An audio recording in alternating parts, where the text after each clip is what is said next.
We have seen about push operator and add to set operator in update method.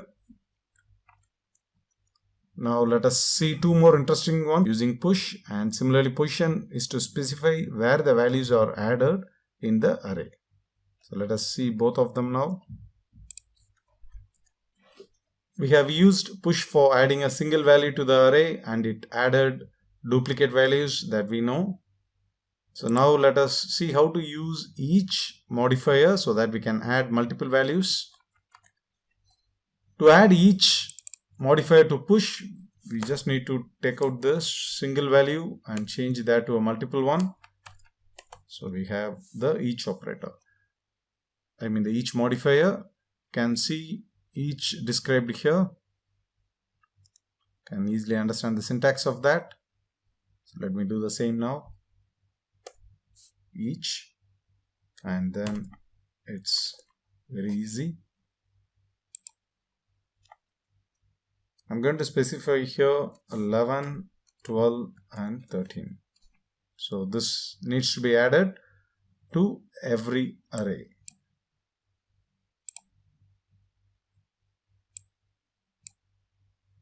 Let's see the added values. So we got 11, 12, 13 added to every array. But this time we got 3 values added. Previously we added only 37 using push operator. Now using each modifier, we are able to push in a set of values inside the array. If you notice a thing, you can see here that the values are just appended to the end of the array. So to change the positions of the value added, you can always use the position modifier. That's very easy. Just need to put a comma and specify the position modifier. And this is how the position modifier works. You can see the API sample here. Each is specified followed by the position. So let me execute this.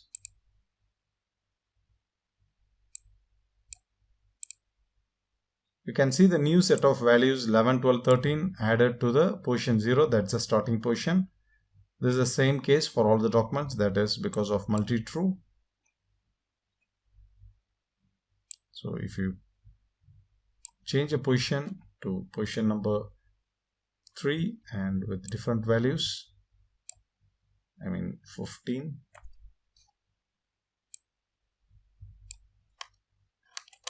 16 and 17, you will see the new values added to a different position. This is the new position of the values. 14, 15, 16 is supposed to be added. That's fine. So this is how the position modifier works. Each modifier is for adding multiple values to the push operator. Just opposite to push, we have pull operator. Pull operator is just opposite to push operator. Push operator is for adding values to an array, whereas pull operator is for removing values. Let me demo the same.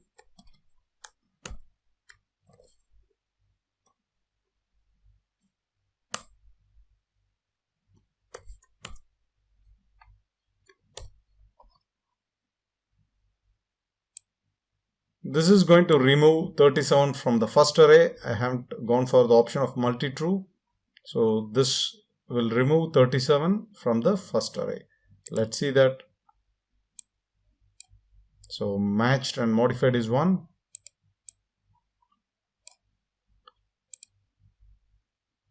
As you can see here, 37 is totally taken off from the first array. This is how pull works.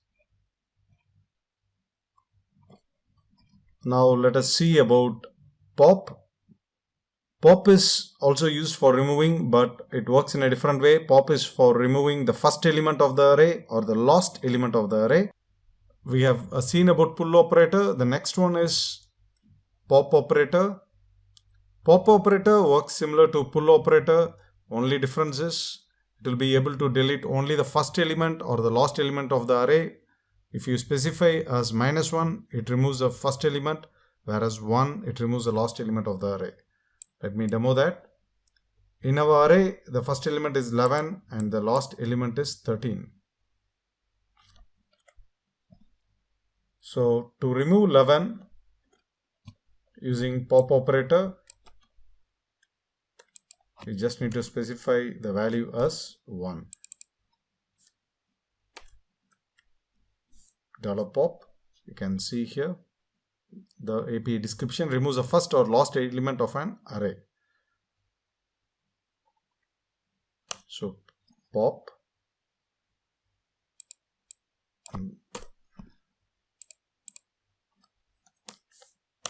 in scores array, I want to remove the element, the first position, so that is -1.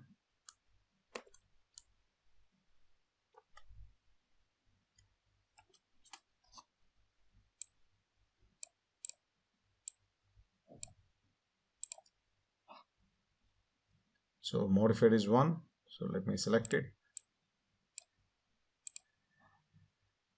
So 11 has gone. Again, on executing this, 12 will be removed. Let's see that.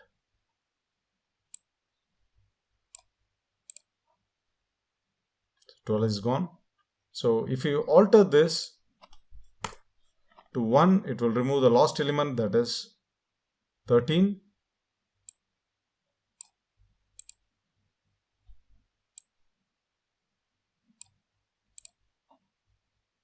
"13" is gone. Even if you want to remove the 12 at the end, on executing this again, it's going to remove the 12 value at the end. So 12 is gone. This is how pop works. So we have seen about push, pull, pop, add to set, in, not in, all, and the modifiers, position, each. Now we are going to see about element match operator. This is very simple. This will be used along with find method.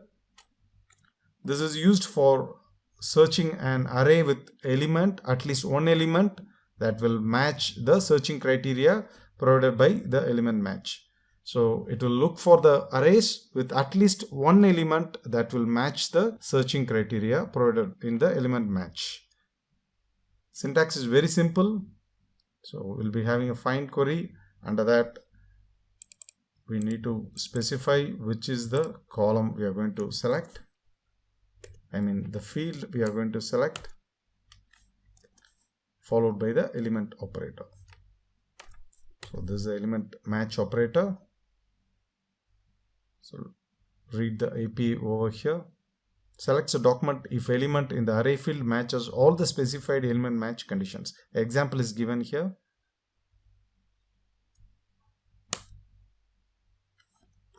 In my case, I am going to select an element between 40 and 50. So it has to be greater than 40, comma, less than 50.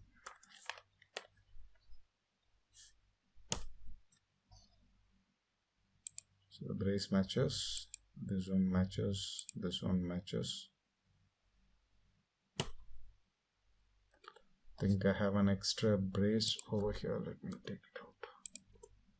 Yes. So we got the result, and I wish to filter using this projection. So I'm going to add this one here.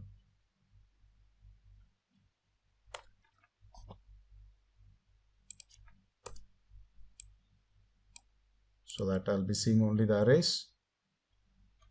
This got selected because we got 44 over here. Whereas for the other documents, let's see what are the array values here. So we don't have anything between 40 to 50 here. Same case here also, we don't have anything between 40 to 50. Only here we have 44. So that's a document we got selected. Have filtered out using the projection specified here. So this is how element match works.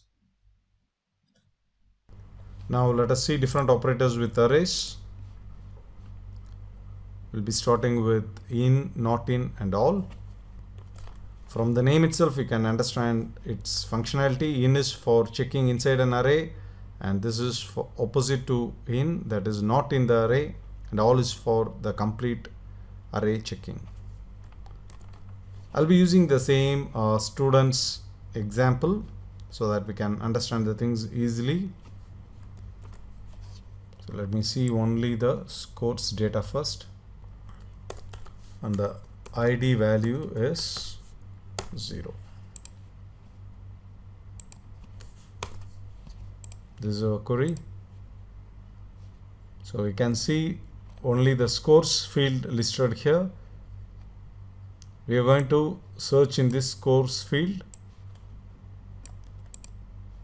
Let me copy the same here. We are going to use the in operator first. So using in is as similar to other comparison operators. So you need to specify the key first, scores, and then in operator followed by a square brace. Because we are going to handle with arrays, I'm just going to select this 98 and 36. 98 comma 36. So let me execute this. I must get only this particular document. It's clear now. We got only this document. So let me take out this filtering and show which is the document has appeared.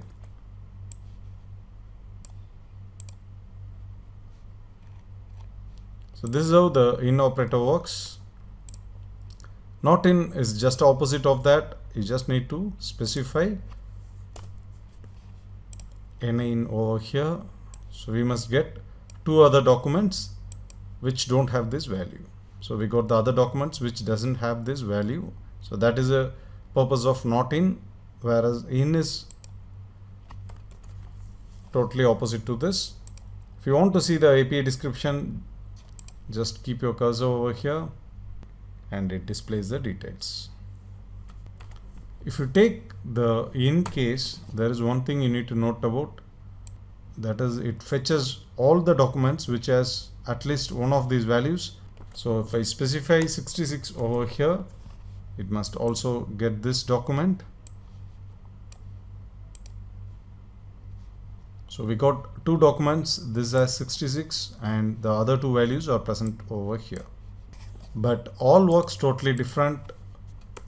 If you see here, type all and on executing, this must not return any document because all expects all the values needs to be present in a particular array, whereas in is similar to an OR operator. It checks for any one of the value present in an array.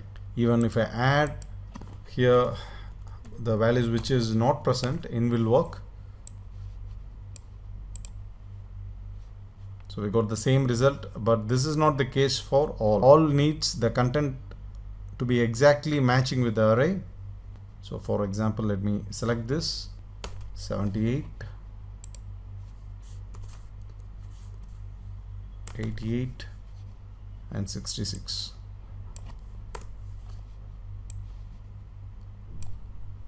Oops, here I need to change this all. I'm clicking run. We got exactly the same array which matches this. Even adding a single value is not going to get you the document, whereas in is totally different, is what we have seen.